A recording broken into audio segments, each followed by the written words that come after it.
Okay, I guess we can start. Welcome for those that have already connected. I expect some more people to join during the course of the webinar. Welcome to another webinar of the Diplo Foundation and the Geneva Internet Platform on the Internet governance and digital policy issues. As some of you might know, the others probably not, that the GIP, the Geneva Internet Platform, tries to update at the end of each month the global community about what has been happening in the field of internet governance in the previous month. So the last Tuesday of each month is actually a webinar coming from Geneva with the updates. And the last webinar that we had a number of hot issues, among which were IANA transition and other cybersecurity, but net neutrality popped up quite high in this barometer, as we call it, with a high pressure of discussions about net neutrality. Because of the guidelines prepared by the body of the European regulators, BEREC, when it comes to the implementation of the EU regulation in terms of net neutrality. So we thought it might be a really good moment to try to explain what these guidelines actually bring, how are they going to be implemented, what is their impact on Europe, but also since Europe is kind of one of the leaders in discussions about net neutrality, what could be the implications to other parts of the world, how different stakeholders see it, how the regulators see it, and so on. And it's really my pleasure to welcome Frode Sørensen, who is also a friend of ours for years in these discussions about net neutrality. He's a senior advisor at the Norwegian Communication Authority, Nkom, but he's also a co-chair of the BEREC Net Neutrality Expert Working Group. So on one hand, he's been deeply involved in the preparation of the whole process of net neutrality in Europe and within the BEREC process. But besides, and I think it's really worth mentioning, Norway was actually one of the, if I can put it that way, trendsetters when it comes to the guidelines on net neutrality. A number of years ago, I remember at the Internet Governance Forum, starting from Hyderabad in 2008 and onwards, we kept doing the workshops discussing net neutrality, and the Norwegian example was always raised as one of the interesting examples possibly working. So Frode also has a lot of experience and expertise, kind of a footprint in this discussion, and that gives me even greater pleasure to have Frode with us on the webinar. Before I pass the floor to him, just briefly what the format of the webinar is. So we'll have Frode presenting the main points related to the BEREC guidelines and net neutrality within the next 20-25 minutes with a number of slides. And afterwards, we are going to go on with the questions and answers. You can post the questions through the chat window, so I'll be following it and collecting them. I'll try to maybe group some of them and raise as many as possible within the next hour as we have for the webinar. You are certainly invited to already start raising, as the presentation rolls, start raising the comments and questions, even discussing in the chat, and then I'll simply try to follow that and pass some of the key points to Frode after he finished the presentation. The webinar will be recorded. We'll have the recording available afterwards, but we'll share that at the end with all of you.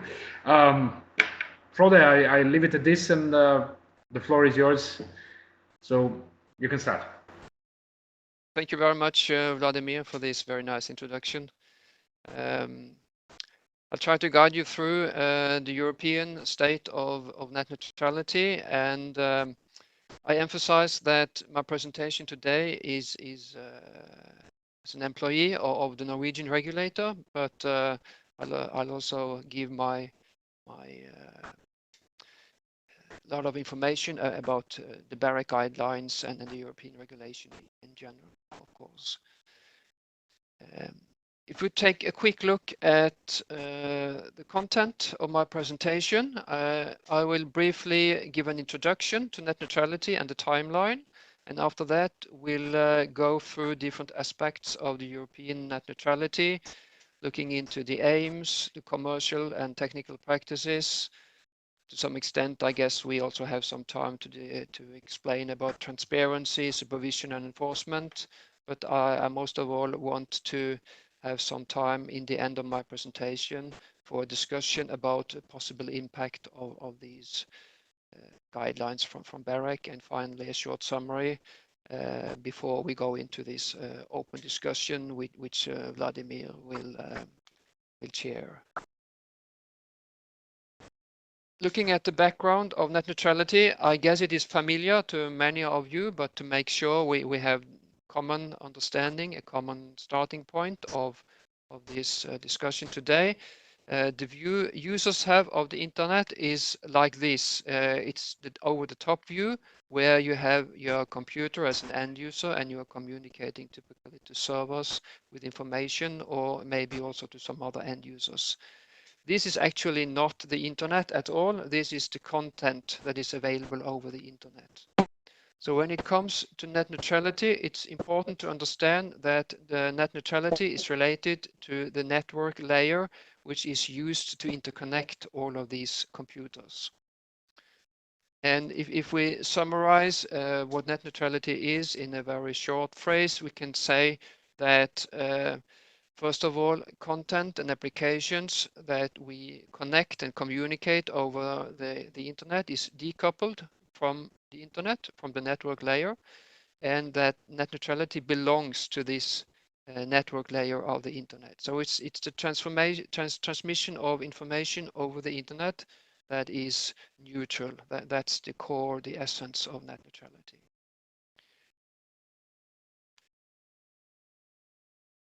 Taking a brief look at what has happened so far in the world regarding net neutrality, in the same way as the internet arrived, it was invented in the US, the same is the case for net neutrality. You know, many of you, Tim Wu coined the term in 2003, and from Europe and other continents, we have been looking to the US for inspiration of net neutrality in the beginning. But soon, since the internet is an international network, net neutrality also became relevant in many countries. And for my home country, we started to look at this topic in 2007, and we also published national Norwegian guidelines in 2009 based on a cooperation between the different stakeholders in the Norwegian market. And we had a clear co-regulatory approach to net neutrality in Norway, so it was a soft law approach. But other countries in Europe, which is the focus of my presentation today, as you know, the Netherlands and Slovenia, they had hard laws in 2011 and 12.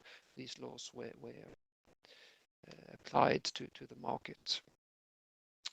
If we look at the overall European level, we have the regulatory framework. The current version of it is from 2009. It didn't contain any specific regulation of net neutrality, but there was a clear aim and objective to support and promote net neutrality. The idea was then, based on this framework, to follow the development and see whether there was further need for regulation of net neutrality, more explicit regulation. And as many of you know, in 2013, the Commission proposed a new regulation. It was actually a package of different types of regulation, but net neutrality was one important part of it. And in the end, when the political negotiation produced final text, the final law, it only contained rules about roaming and net neutrality. So the part of this regulation that refers to net neutrality, I will term net neutrality regulation in my presentation today. And this net neutrality regulation on the European level will then be applied to all European countries and also to Norway. When we start to discuss now the content of this regulation, it's important to notice that there is a difference between the regulation, the law, which is decided at the political level, and the guidelines which are afterwards produced by BEREC. So BEREC's guidelines, they don't provide net neutrality rules, and in new rules, they only provide interpretation of the rules which are decided by the politicians in the parliament and in the council. If we first of all look at the aim of the European net neutrality rules, we can read from the first recital very clearly that the aim is to safeguard equal and non-discriminatory treatment of traffic, is to protect end users, and it's also to guarantee the continued functioning of the internet ecosystem as an engine for innovation. Very nice words, and as we all can see rather clearly, this is net neutrality. The aim is to achieve net neutrality. So even though the word net neutrality isn't used explicitly in the regulation, we can see that net neutrality is the aim here. I also make a short notice about the term end users. Sometimes we consider consumers as the typical end users, but as BEREC's guidelines has clarified, we also consider the content and applications, content and application providers as a type of end users. This is also as we saw on the diagram explaining how the internet works and how net neutrality relates to the internet. We can see clearly that we have both private consumer end users, and we have the other category which are are the content and application providers. We can also read from the recitals the background for this regulation, why it was introduced. As you can see on my three last points, the existing regulation had an aim to promote net neutrality, but there was still a significant number of end users that were affected by traffic management practices. So there were restrictions to their use of the internet. As many as 1/3 of the mobile and internet users, for example, were affected by different restrictions. Typically, they couldn't use VoIP applications. And there was also a concern, as we could read from the Commission's first proposal too, that different national approaches to net neutrality arose in the European continent. And in order to facilitate the internal market, there was a goal to have a common regulation at the union level. If we go on then and look at more details to the regulation, we have both rules regarding commercial practices and regarding technical practices. Regarding commercial practices, zero rating is the most prominent example, obviously. And if you read the regulation and similarly the text of BEREC's guidelines, it's clear that zero rating as a practice is not prohibited per se. It's not necessarily accepted either. It depends on the actual implementation of this commercial practice. The guidance given by BEREC in this regard is that we see one example of a zero rating practice that would clearly infringe the regulation, and that's the type of practices where all applications are blocked except the zero rated application when the data cap is reached.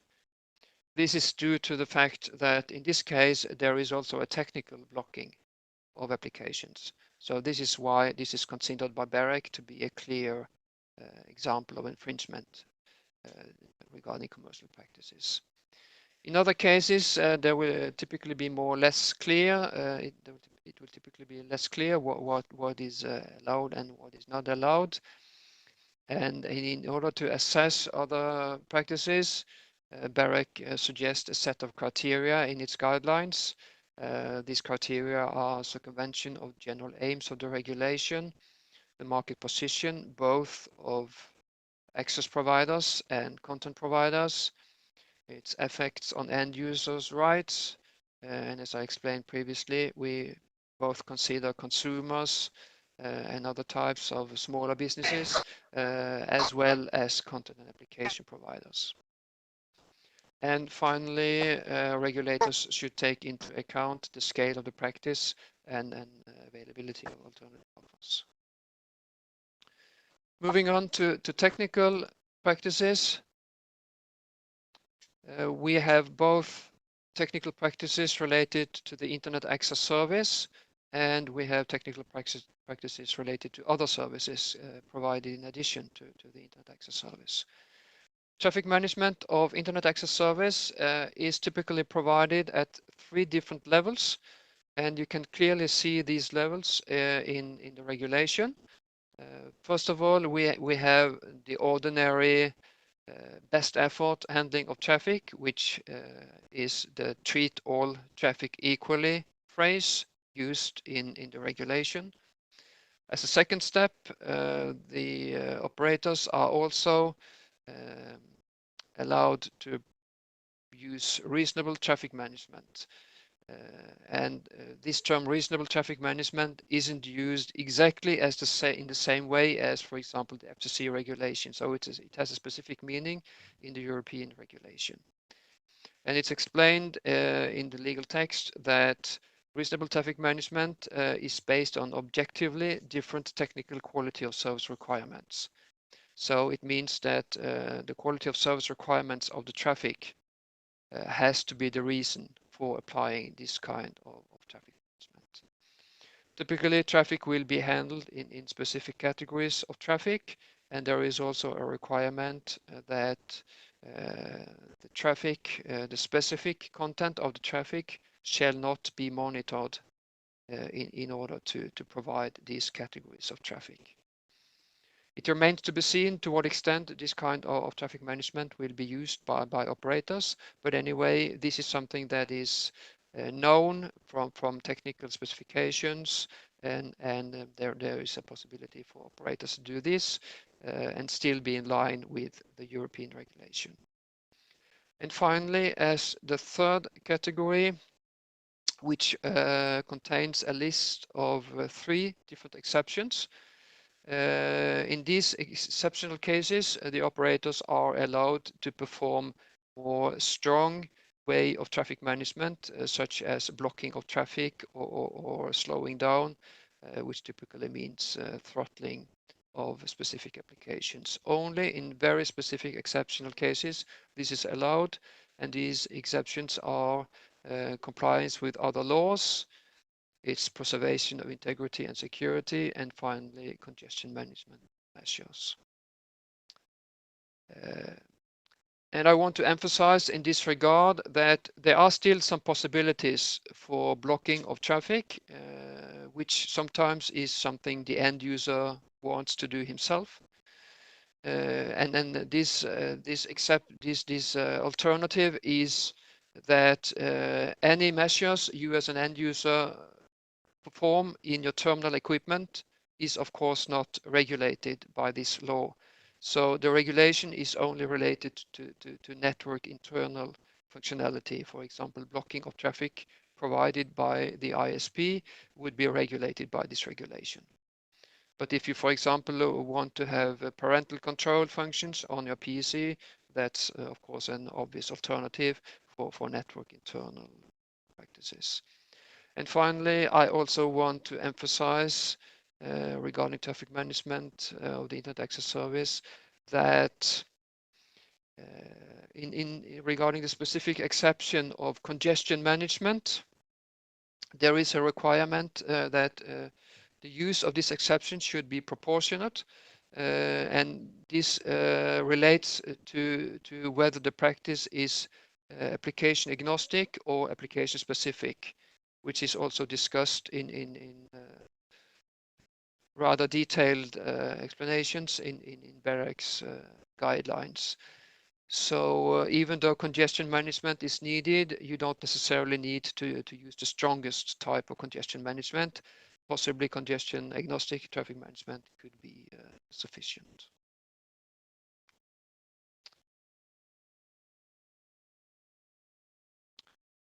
briefly about specialized services. Specialized services is a concept not used in the regulation, but it's called other services than internet access services. So they are typically provided in parallel to the internet access service.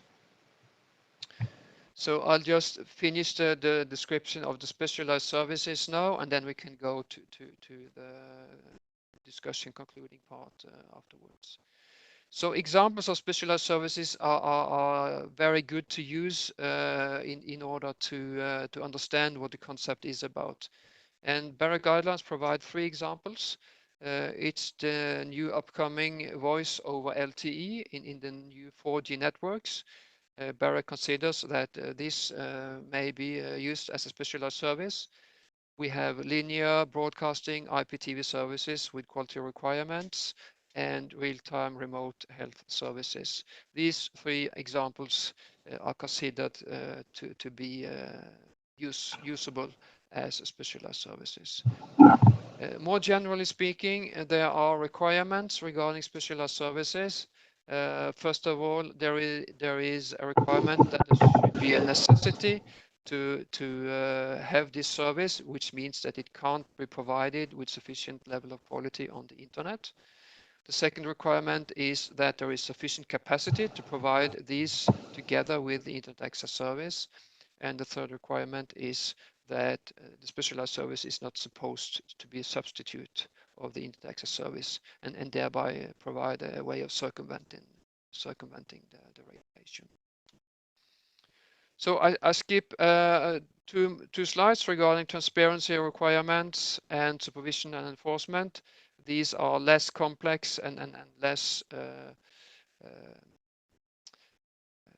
less discussed issues, so we can leave that for the discussion later in case you want to look into these aspects.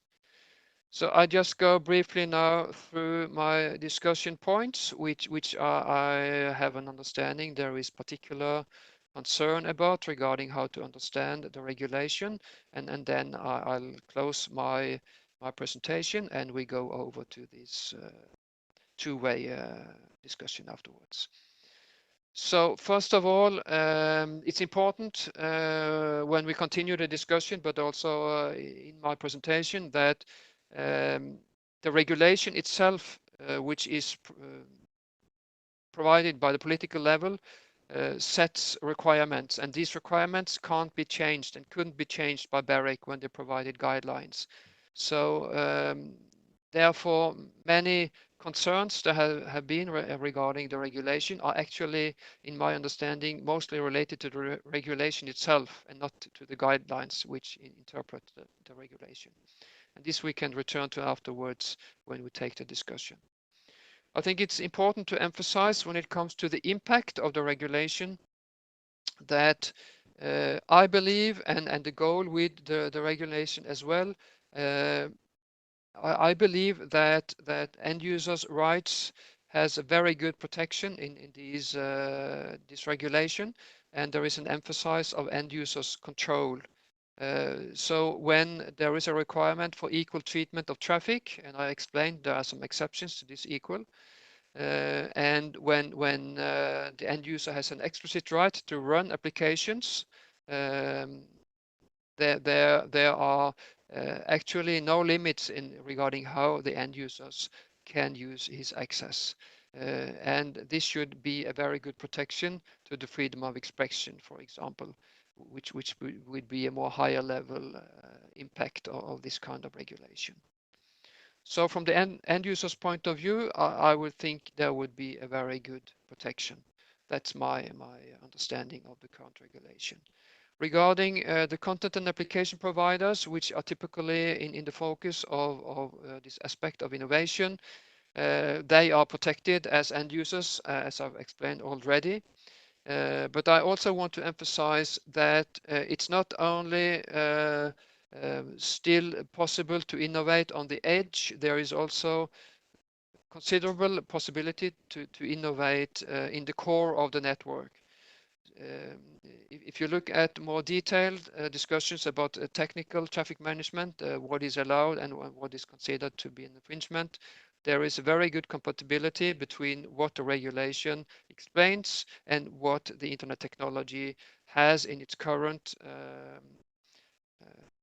toolbox, so to speak, and also upcoming technologies becoming available on the internet. And finally, there has been some concern regarding the new and upcoming 5G networks. And as also BEREC explained explicitly in their guidelines, we consider the European net neutrality regulation as compatible to 5G development and deployment, and this technology, which is now coming in 5G to provide quality of service requirements, could typically be used for specialized services, which are allowed to provide in parallel to the internet access service. And finally, not any statement about zero rating, but there is, of course, still questions pending regarding zero rating. There is no very clear, strict regulation of zero rating. There is this case-by-case assessment, so it will be interesting to see in the upcoming years how zero rating will be regulated more in detail, and to what extent there will be a proliferation of zero rating on the internet or not. That will really be interesting to see in the near future. So by these words, I think I close my presentation and hand over to Vladimir, who will conduct a discussion. Thank you. Thank you, Frode. Thank you for the great overview, and also for cutting the 2 slides, even though I think it makes sense to get back to them at the transparency level and implementation at some point if there is interest. Those are also very interesting topics. So I open the floor for questions, so please feel free to post the questions in the chat. We already have one from Stephanie. Before I turn to her question and then wait for the others, we also collected some other questions in advance. Maybe the first question for you, or the comment would be, to start with, would be that basically there was a long process of drafting the European level regulation on this. So the guidelines, as you said, are actually trying to suggest an implementation level of those.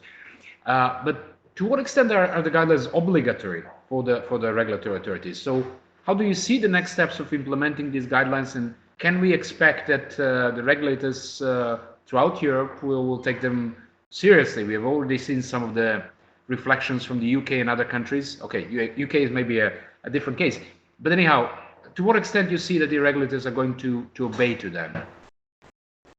I think they will do so to a large extent. The guidelines themselves explain in the first paragraph that NRAs should take utmost account of the guidelines, which in my understanding is a rather strong way of expressing this. That's the general answer to this.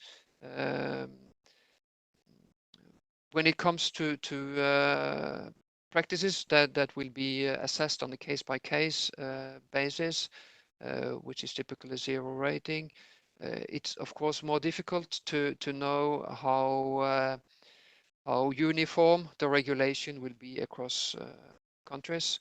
So there may be some limitations in that regard, but still, even though BEREC doesn't have a role in this regulation, it's a regulation conducted at the national level by the national regulator.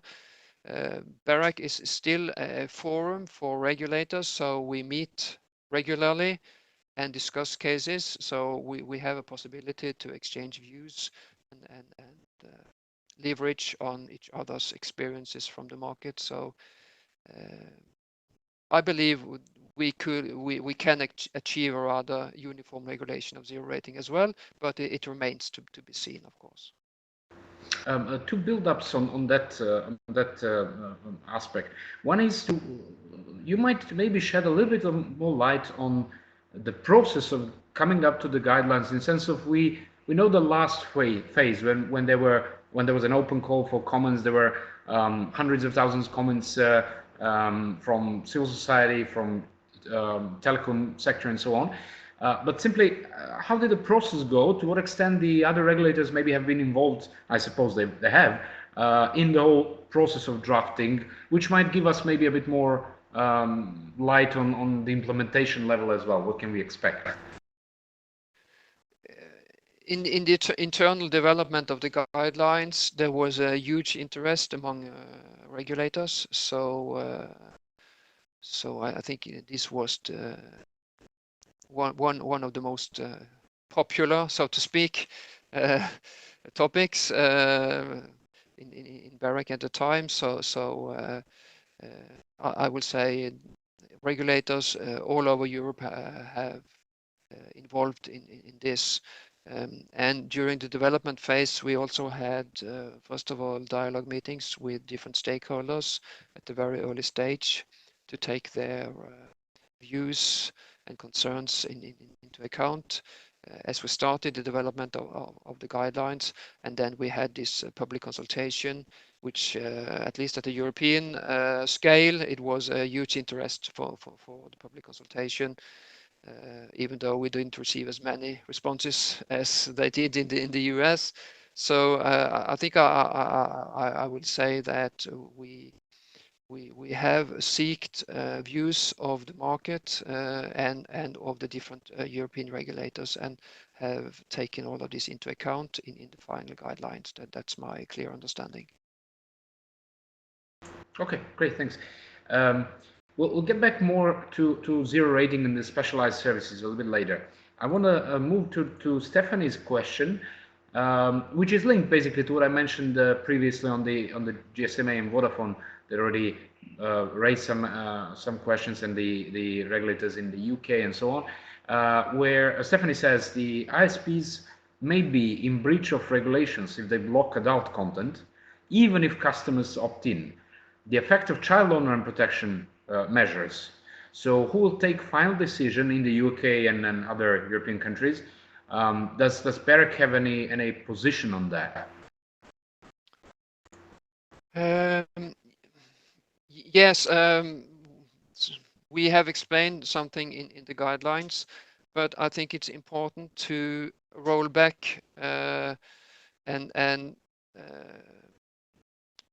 clearly understand that this limitation that operators are not allowed to do any manipulation of the traffic in the network, even though if they provide some kind of consumer and user consent to this limitation is something that we have from the regulation. So this is something that is decided on the political level.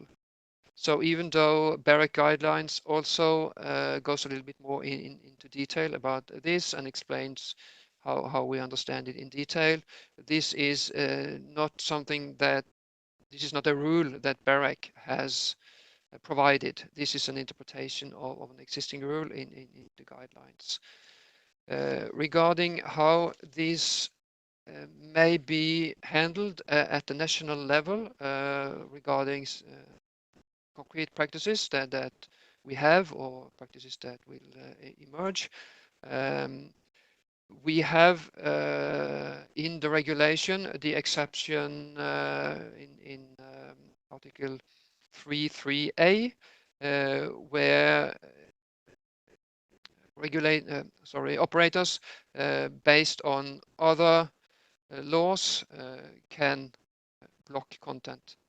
So typically, if there is a law at national level which is in line with the European law as well, that's also a requirement actually.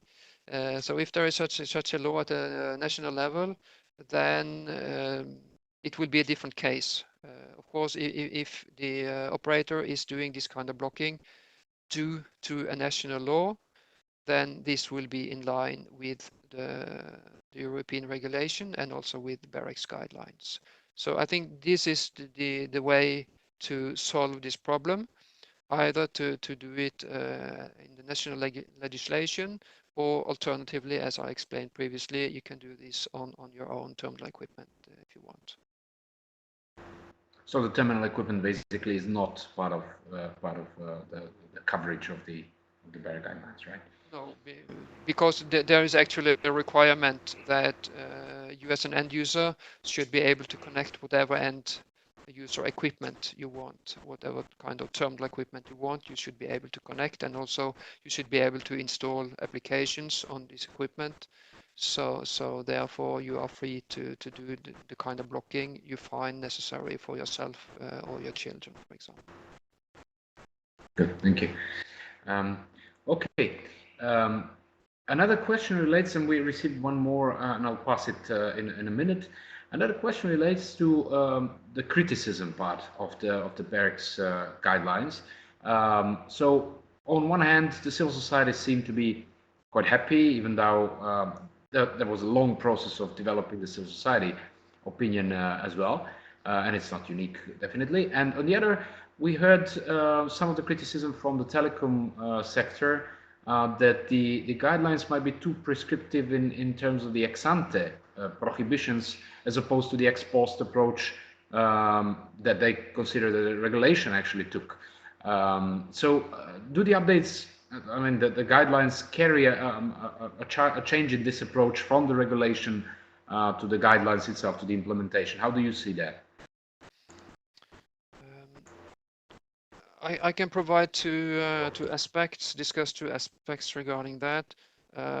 First of all, again, repeating myself, it's important to distinguish between the regulation and the guidelines, and this is also something we saw in the responses during the public consultation. In many cases, we received criticism for something that was actually something that was provided in the regulation, which was therefore decided at a political level, which of course BEREC was not able to change.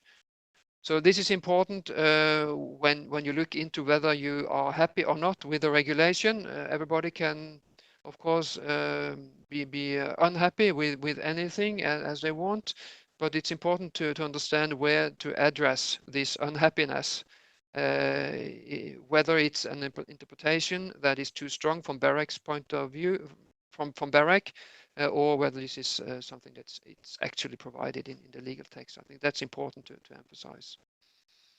Secondly, more specifically about the ex-ante question, we received comments from operators regarding this during the public consultation, and we understood that it was not clear in the draft guidelines whether we, from BEREC's point of view, foresaw any kind of ex-ante assessment of either commercial practices or technical practices, or for example, specialized services.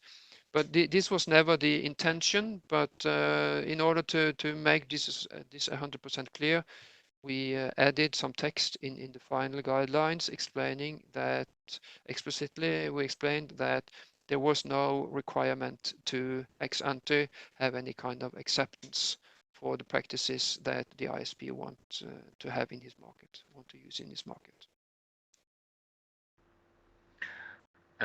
Okay, thank you for that one. There was a question from one of the participants related to, up to your knowledge, what is the position of the German government with regards to the net neutrality and the guidelines at the moment? If you have any information, yeah, okay. And if Sorry, you I really don't know. Sure, that's absolutely. And I would not, in case I knew anything, I would not like to discuss national aspects in other countries. I think that's something you would, in this case, would need to ask German authorities about. Okay, thanks. Now back to the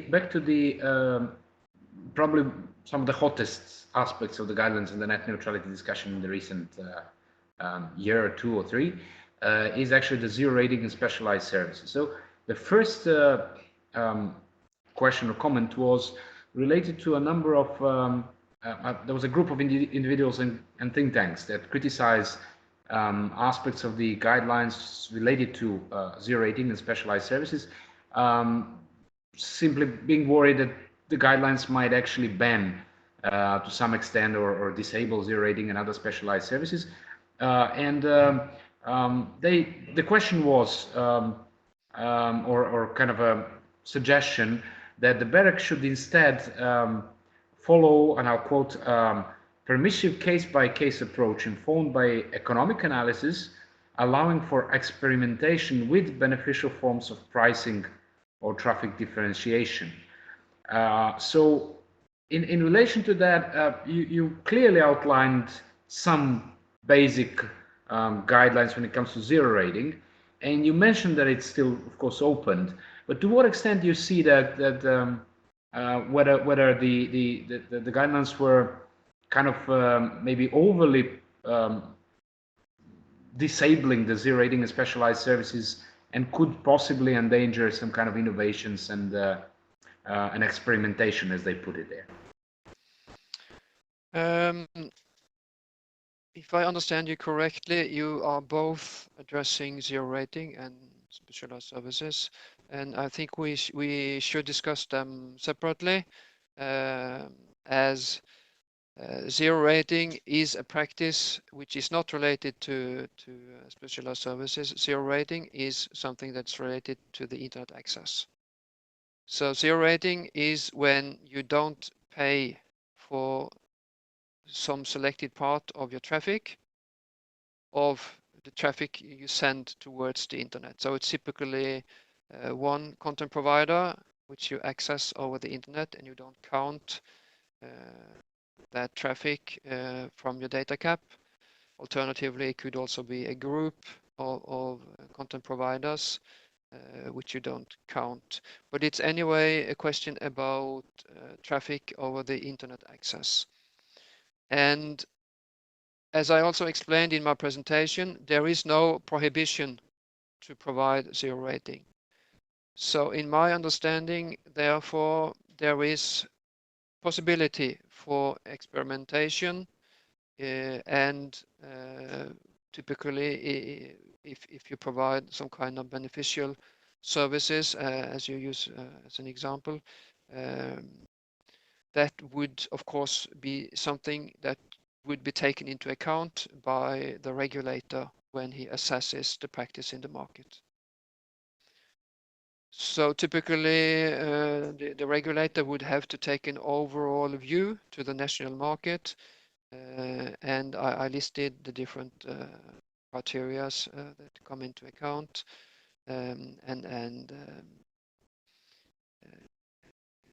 you clearly would have to use a deep analysis. You would need to discuss with the providers what kind of practices they have, and see, for example, look at the market position of both the access providers and the content providers, etc., etc. So it would be a rather deep and thorough analysis that would have to be done before the regulator can draw any conclusion. So in my understanding, there definitely is a possibility to do experiments regarding zero rating. A few words about specialized services. In my understanding, there is also a considerable possibility for provisioning of specialized services. They are allowed as long as you comply with the requirements. You have the necessity requirement, which I explained, but I also think the most important and most obvious requirement is the requirement of sufficient capacity. So as long as there is sufficient capacity for the internet access service, so the capacity is in line with what you are subscribing to, then there is a possibility to provide specialized services in parallel to this, in case it's necessary in order to comply with, for example, specific quality of service requirements for this kind of service. And I think really the 5G is a very good example regarding how specialized services could be provided. So I really don't see any reason for concern regarding this. This is actually a way of allowing continued technical development on the internet and in mobile access networks, and still comply with the net neutrality regulation. So my understanding, this goes together. I'll stick a little bit more to the zero rating, and thanks for explaining the whole concept again. You mentioned that basically there is a kind of there is a space for testing how it works, and there are certain limits or red lines that could not be crossed. Back in the previous cases, like in India, when Facebook Zero was offered and then refused by the regulator, or the Slovenian case of the regulator, which was more explicitly turning against, so to speak, the zero rating. There were a lot of questions.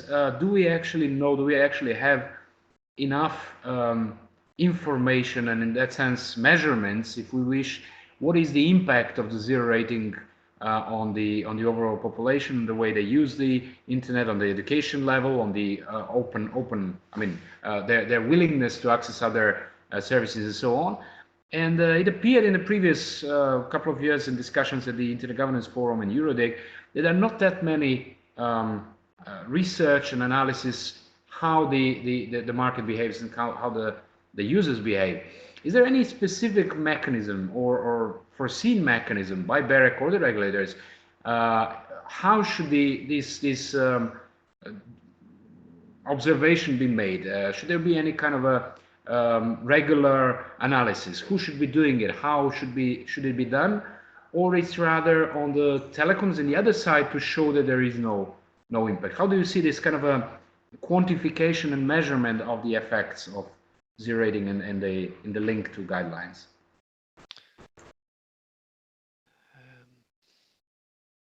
I think I will answer in two steps.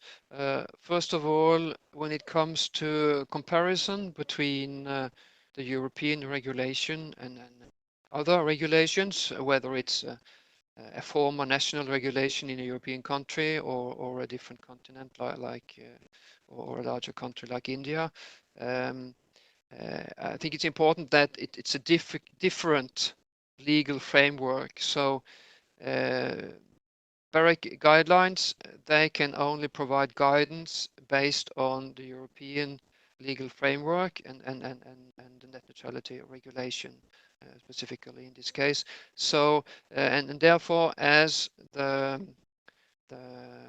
regulation, the text of the regulation didn't provide any ban, any prohibition of zero rating, therefore BEREC took that into account and said that we don't ban it either, but we provide criteria for assessment. So of course, in a different setting, in a different legal framework, it will be a political decision typically whether zero rating should be prohibited or not. Regarding how to analyze zero rating in now and in the upcoming years under this European net neutrality regulation, I don't have a clear answer. I'm not an economist myself, so I can't provide any deep explanation of this. But as you can see from the criteria, and also if you read more of the details of BEREC guidelines, you can see that it's a question about assessment typically of the competition situation. So it's regulated by this specific regulation, the net neutrality regulation, but it's the same principles as you use under competition regulation that is usable for some of the criteria provided in this list from BEREC. But as you implicitly indicate, I agree with you. There is still a need to further look into the impact of zero rating. So that's of course something that is welcomed from any regulator. I don't know if that answers your question, but that's the best I can do, being a Thank you. non-economist. Thank you. No, certainly. I mean, it is simply good to have even the open questions that we can keep noted down and then see how we can. And I mean, this question about the analysis of the impact is definitely does not imply only to the or relate only to the regulators. This is something that is probably a joint effort, and the previous discussions actually emphasized it. There were a lot of think tanks and academic society or academic community that actually came up with some research. I remember hearing at the GSMA one of the research about coming from India actually, which is still incomplete, and the conclusions cannot be drawn so easily. So it's a kind of a joint effort to have as many information as possible, and I'm sure that the regulators will take that into account. That's simply opening the question in a way. I would, before we have some more minutes, I would like you to take a minute back to the slide that you skipped, which is the transparency slide, because I think it's important that we don't leave it without that. Even though most of the discussions were around that transparency is simply not enough, but this is an important component. So maybe just briefly, what are the parts of the transparency arrangement within guidelines? Yeah, I think first, generally speaking, that it's interesting to note that in the previous regulation, we had the previous European regulation, it was based on transparency only. And in my understanding, we can understand, since we now have a new regulation, that this transparency was not sufficient. So that is, in my understanding, why we now have a new, more explicit regulation, because transparency is not sufficient to ensure net neutrality in the market. But on the other hand, of course, transparency is important, and transparency is also a part of the current net neutrality regulation. This transparency is supposed to be provided by the ISP, both in the contracts to the end user, but also to be published. So this information is available, for example, before you enter into a contract, if you want to compare different offers in the market, etc. The more detailed information that the ISP is supposed to provide is, as you can see on the slide, if it's visible for participants now, it's the impact of traffic management measures, it's the impact of volume limitations and speeds, etc., and the impact of any specialized services over the internet access service. So it's a question about how provisioning of the internet access service and the specialized services, if there are any, how this impacts the end user. And finally, we can see there is now a requirement, a more detailed requirement regarding upload and download speeds of the internet access service, and in particular in the fixed networks, where we have this concept of normally available speed, which is more in line with the typical end user experience when you are using your access service. This is actually what you are interested in. You are not so very interested in what you can receive in maximum in some cases. So I think this normally available speed would be very helpful for end users when they assess their service or when they select a new service provider. Obviously, in a mobile network, this would not be possible, or at least it would not be easy to define such a concept. So therefore, we don't have a similar concept in mobile networks. But BEREC suggests that typically the mobile speed could also be explained in a kind of a coverage map, so you can see different speeds available in different parts of the network. So that's should be more helpful than just have a figure and a number to refer to. Yeah, thanks for sharing that. I think it's still an important component, even though it's not the hottest one. We have one last question from a participant. Rory McMillian says, how strongly and widely held is the view among BEREC regulators and the Commission that that network level ad blocking is unlawful? If you can reflect on that.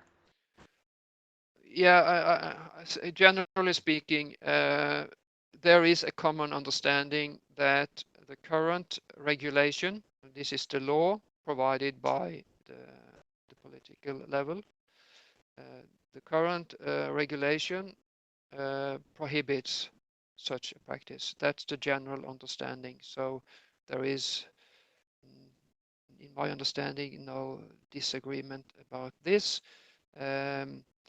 If you look back at former BEREC documents, you will see that end user view and user control is an important criteria which BEREC has suggested as a part of the net neutrality regulation, for example, in the quality of service guidelines in the scope of net neutrality from 2012 from BEREC.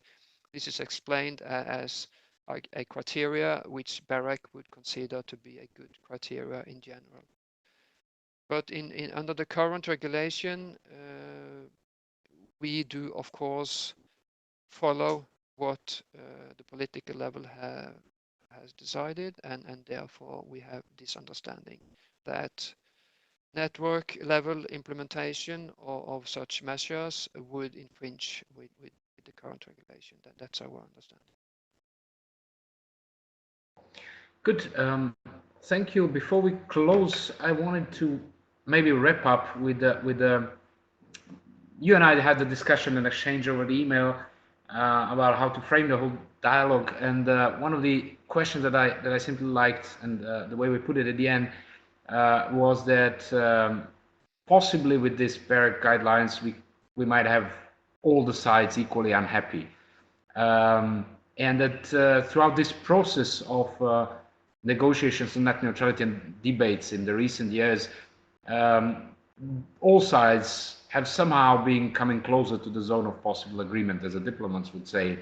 So maybe in a nutshell, do you have the impression that the current guidelines, have reached to the largest extent this kind of a zone of possible agreement by all sides?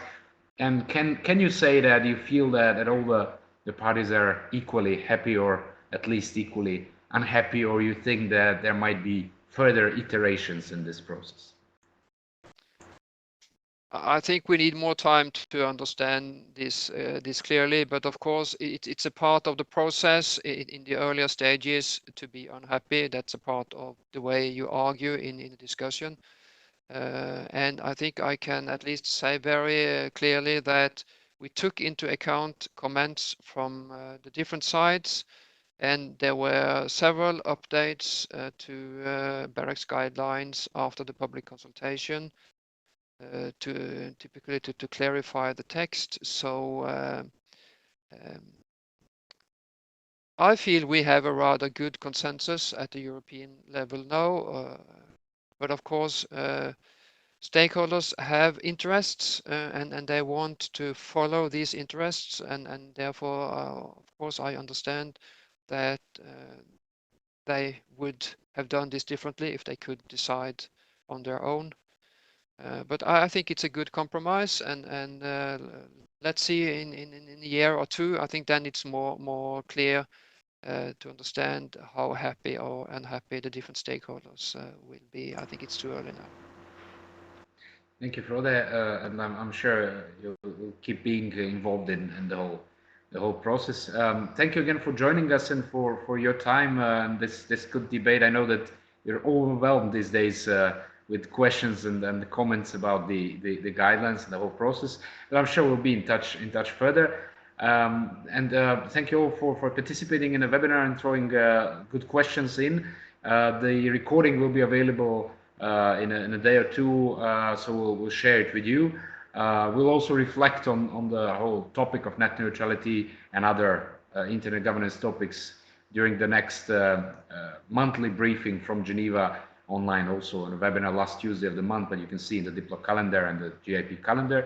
And I hope to see you all again in some of our next webinars. For that, thank you again for joining. Thank you very much. Bye-bye. Bye-bye.